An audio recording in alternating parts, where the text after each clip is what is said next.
going on, fellow tryhards? It's Tom with Tryhard Gaming, bringing you back a brand new Local Menace. So we have our Local Menace this week. Once again is Ol Man Higgins, or Aaron.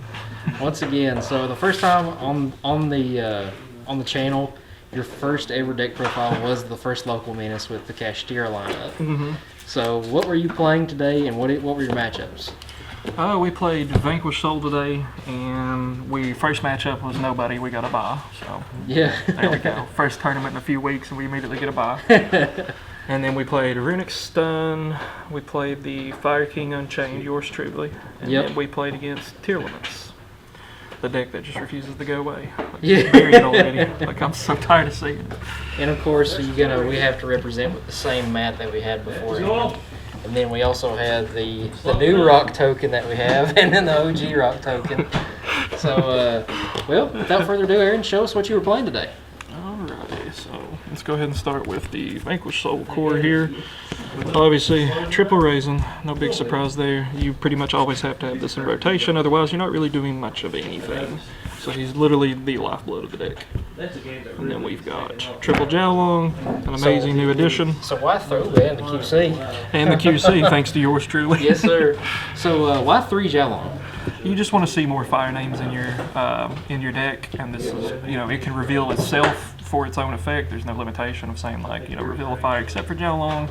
And this plus just about any Vanquished Soul names means you can get an extra body on the board to just extend through boards, or just, generate more resources, because you want to have like 8 cards in your hand when you pass turn plus your full board. And this is what facilitates that.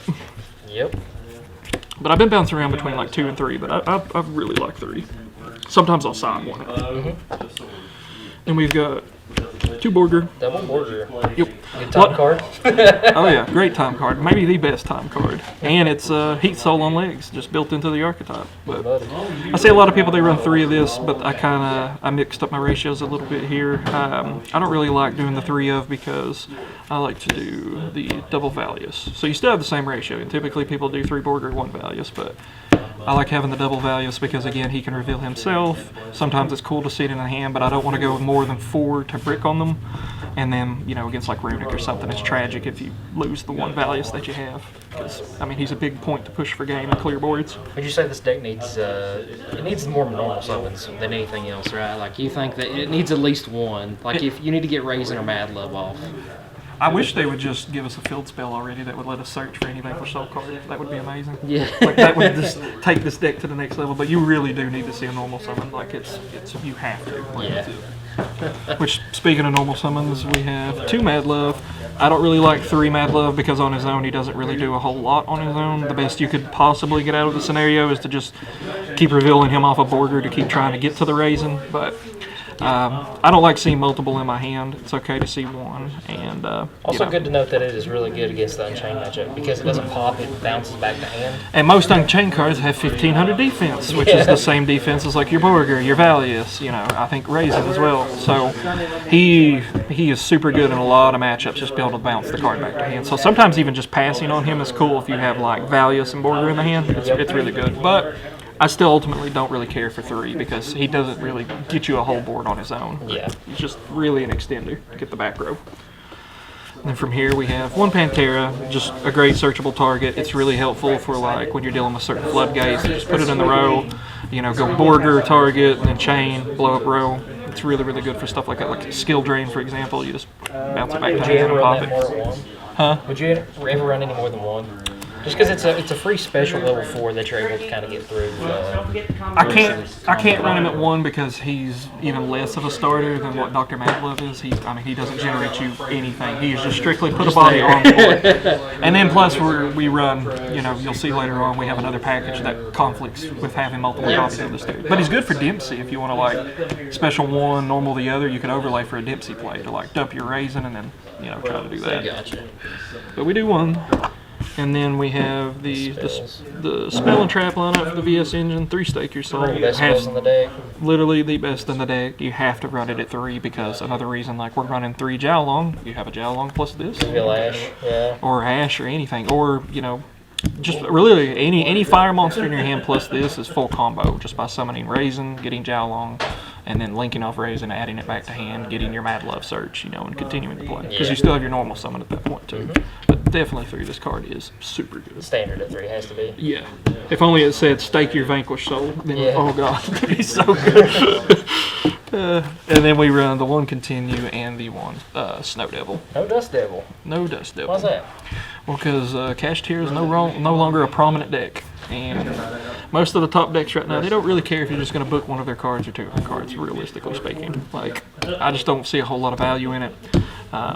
Continue is really good for those hands where you have nothing but a Raisin, so that way you can link it off and then save it to go into your Mad Love and leave your Raisin in the graveyard to, yoink it back. Yep.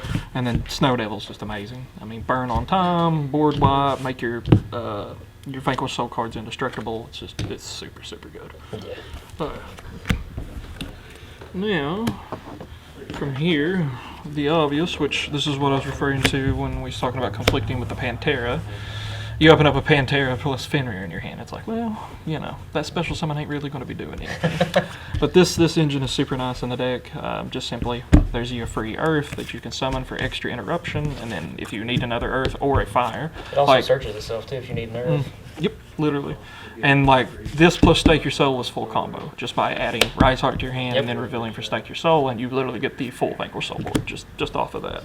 So, very handy, good interruption, good board breaker, plus it can generate you combo, like in this deck too. Do you think they're going to hit Kashtira Fenrir on the next list? I could see them putting it to 1, realistically, or even maybe 2. Definitely could see it happen. I don't really know if I don't really feel like it needs to be hit. Honestly, it's not as strong as it was previously as what it was before. But I mean, it's justifiable if they hit it. But me personally, I don't think there's really a need for it. But So your general utility looks like here. So here's just some good stuff, help consistency, double pot of prosperity. I don't want to see more than 1 in my opening hand, and I really don't like drawing this off a Borger, so we run this at 2. I think 2 is plenty. And then we have Rhoda. It's literally just another copy of Raisin. We have Durandal. Just another. That's another reason why Fenrir is really good, because you special summon Fenrir, equip it with Durandal, and there you go. And then we have, right now, we're running 2 talents, just because, it's talents, it's really good. Easily, this could be replaced for any generic hand trap. I've been thinking about just putting Nibiru, 2 copies of Nib in for this instead. But, talents is always solid. I didn't see it today. That's great card. Well, actually, I did use it once. I used it against you, but that was the duel I lost anyway. I dug and did not find the answer. And then, for the hand trap lineup, it's pretty straightforward. We've got 3 Ash in here. No, doesn't really need an explanation there. Yeah, good counter. We've got the 3 Crows, because I really like Crow right now, especially with Fire King picking up. This is really terminal there too, nice. Yeah, we got the Shatter Foils, and this is just really solid. They have the Garunix in the graveyard, and you say, not today. Nope. Not today, Buckaroo, and you just banish it on them. Or in the draw phase, getting rid of Ponix or Barong, so they can't activate either. Yep. And then, triple Imperm, because Imperm and Ash are the 2 best hand traps in the game right now. Yep. I'm seeing something off screen here that I was not expecting to see main boarded. Let's go ahead and see what that is. And here's the spiciness. Triple summon limit. I kind of used to, well, not kind of, but I used to run Tikaboo nonstop in here. I always had 3 pieces of Tikaboo main deck, but we kept running into the problem of Rescue Ace does not really care about it. Tier Elements does not really care about it. A lot of decks just honestly do not care about Tikaboo. So we went with summon limit. This stops everything. No deck can play under this. It does everything. And your deck runs just as fine. Like 2 summons per turn is fine. Like I'll summon twice on my turn, twice on your turn. And that's literally all you need. You flip this, more times than not, you win the duel on the spot. Like that's what's game 4 against Tier Limits. Game 1, I went first, set up board, flipped summon limit. And he started his turn with Fenrir, so that ate up one of the summons. And then when he summoned the first tier name, I was like, okay, you're done. Like, that's it. No more summoning today. Is there anything mainboard that you would change as of right now? Only thing I would change mainboard is probably the 2 talents and swap it out for like 2 nib or something like that. Oh, okay, that's for another hand. I'm pretty happy with everything right now because I've bounced around with like keeping the floodgates in the side deck, but it's honestly fine even going second sometimes just because if you don't. Obviously, you're not going to OTK them a lot of times going second, but if you crack the board and then set a summon limit, that's really hard for them to recover at that point because then you're going to flip and lock them into 2. So we're going to summon equal amount of times. It's really good against Unchained too because they have to get more summons off. Oh Let's go ahead and get into your extra deck. So what you got? Well, extra deck, which I've seen a little bit of variation on this. Some people do run 2 of the rock, but I just keep it at 3 because it does come up occasionally, and the extra has more than enough room. I mean, you're not really hurting for space. It's just a variety of tech cards, but rock is amazing. Like, that's it. Add from non-targeting, add from graveyard back to hand, or just special summon 1 from hand. And then, I mean, that's really all you need. You just keep turbo out raising as many times as possible. Keep recycling. That's really good to recycle. So, and then from here, we've just got some more generic. We've got the Underworld Goddess for the Pearly matchup, you know, that type of situation. Or just there's something really big on the board, because a lot of the Pearly players, they're apprehensive to use their shuffle back in the deck. So as soon as you can establish 3 or 4 monsters on the board, that's it. Take it from them. And then Little Knot, because it's the best generic Link monster in the entire game. IP, because on their turn you can use it to bring out the best generic Link monster in the game. And Banish. This just for certain Floodgates, and or just, you know, you're trying to go ahead and just get established, so just pop a back row while you're at it. Or, you know, like Labyrinth, which this deck is already a really good matchup for Labyrinth and stuff like that. Just makes it even worse. This, just Security Dragon, it's good for, you know, even like Unchained, for example. Just bounce something. You don't have to worry about popping. Yep. And then this is a relic from previous days. Lingribo, just for that off chance somebody throws an Ibly on my board, which I don't really know if that's going on anywhere right now, but it's just kind of left over. I would probably just take this out for something else, like Access Code Talker or another rank 4, maybe Dempsey. I'll just put Ibly in my deck. And I'll just leave. And then from here, what we have is the Xyz monsters. So right off the bat, there's a T-Fawn. T-Fawn's really good in the deck, especially if you get your rock on the board, and then you can just overlay whatever you summon rock in the T-Fawn, and then you'll still have your rock for next turn. So we got that, and then we've got Abyss Dweller, we've got Baguska, make Tearlaments cry, make everything else cry. That's pretty much it. Konami, please make this card. Give us a lost art. If your hand's not the greatest in the world, you just stall. I mean, that's it, Baguska. And then I was actually talking about an interaction earlier, which was funny about this, because we were talking with Brad over here about tragically his Baguska getting impermed and not being able to fulfill its purpose. Yeah, they were sure to let me know. Well, in what you can do in Vanquish Soul sometimes is you'll summon what you'll do is you'll summon your Baguska in attack position, and you'll have Jiaolong on the board. So then he's untargetable at this point. So once they finally start to commit to their plays, you'll go Jiaolong effect and then just switch to defense. Oh no! And we'll just get around that. That's dirty. I didn't even realize you could do that. Yeah. And then from here we just have Zeus package. We got the Borbo, the Chokanine, and the Zeus, because it's really cheeky when you can just play through some of the interruptions and then just go battle phase attack directly. Make the world's fattest Zeus. Yep, 2-mat Zeus, or 4-mat Zeus, sorry. 2-effect Zeus. And then that's it. You just clear everything you need, and then all you got to literally do is just put anything on the board and just make a rock, and then you got full combo for the next turn. And then that right there is it for the extra deck. And finally, that side deck. The side deck. I'm very, very basic with this right here. First and foremost, let's bring out the boy. Shifter. Everybody's favorite card. You hate to see it. Last round of the tournament, game 2. After I won round 1, Against Tier. Tier went first. I said in the draw phase, Shifter, and then GG. Yeah, that's literally it. That was it. Shifter Turbo. And then we've got even more. We've got Triple Nibiru for the decks that want to go wide. Like that takes care. Pretty much anything this misses, this That'll hits. cover. And then lastly, we have for the hand trap lineup, Triple Draw. The Dragon Link matchup, the Fluon Rees, 90% of decks except for Rescue Ace. Now you and me, that's pretty much. You and me talked about this before we even started the tournament. Why do you run 9 hand traps in the side deck? Because it's just a matter of, like in the main deck, we've just got the generic hits, like with the Ash and the Imperm and the Crow. And then, I mean, this deck really wants to see monsters. I know these are not but the types that we're looking for. But the hand trap lineup right now is just really, really useful because I think it's a hand trap heavy like format currently. Like these 9 cards right here have the ability to completely turn off a turn for essentially any deck that may exist in the entire game. Like one of these will get the job done.